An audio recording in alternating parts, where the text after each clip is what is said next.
சின்னத்திரை பிரபலங்களை வைத்து டிராவல்ஸ் நிறுவனத்தை விளம்பரப்படுத்தி பணத்தை கொடுக்காமல் ஏமாற்றியதாக பெண் உரிமையாளர் போலீசாரால் கைது செய்யப்பட்டிருக்கிறார். பண மோசடி புகாரில் பெண் மீது போலீசார் எடுத்த நடவடிக்கை என்ன?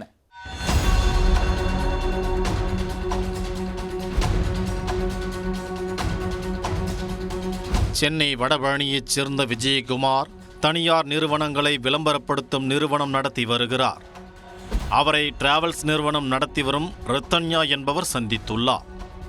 தனது டிராவல்ஸ் நிறுவனத்தை சின்னத்திரை நடிகர் நடிகைகளை வைத்து ப்ரமோஷன் செய்ய வேண்டும் என கேட்டுக்கொண்டுள்ளார். 2,35,000 ரூபாய் கட்டணமாக விஜயகுமாரும் கேட்டுள்ளார். அதற்கு சம்மதம் தெரிவித்த ரத்தன்யா அட்வான்ஸாக 1,00,000 ரூபாய் அவரிடம் கொடுத்ததாக கூறப்படுகிறது.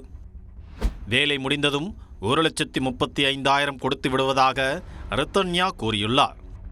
பின்னர் திட்டமிட்டபடி நவம்பர் 8ஆம் தேதி காரைக்குடியில் சின்னத்திரை பிரபலங்களை வைத்து ப்ரமோஷன் நிகழ்ச்சியை நடத்தி கொடுத்துள்ளார் விஜயகுமார். ஆனால் சொன்னபடி பணத்தை கொடுக்காமல் ரத்தன்யா டேக்கா காட்டியதாக கூறப்படுகிறது. இன்று தருகிறேன், நாளை தருகிறேன் என கூறி விஜயகுமாரை அலைய விட்டதாக தெரிகிறது.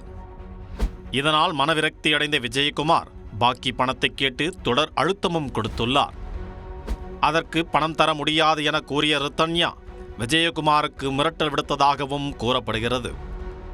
இந்த நிலையில் பாதிக்கப்பட்ட விஜயகுமார் மாம்பலம் காவல் நிலையத்தில் ரத்தன்யா மீது புகார் அளித்தார். அதன் பேரில் போலீசார் ரத்தன்யாவை கைது செய்து விசாரணை நடத்தி வருகின்றனர்.